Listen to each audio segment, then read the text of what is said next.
Walking into this back courtyard space, Woody, it seems to me that the soil is in much better condition here. It is, it is. That's very observant.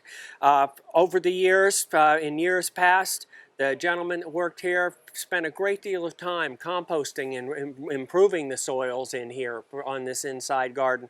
And consequently, it gives us an extra foot up.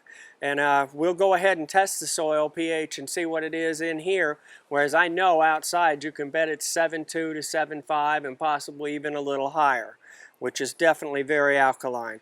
Let's give this a try and see what we come up with in here. All right.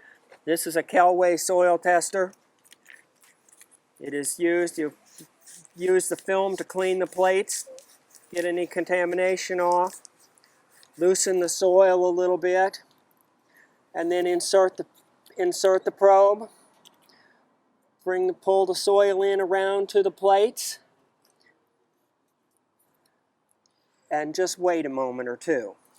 I really like these pH testers, and there are many different kinds. This one I think is particularly accurate, and also it's a good rugged. It's very user friendly. It doesn't require so many of the older testing units. You had to apply liquid and this and that and drops.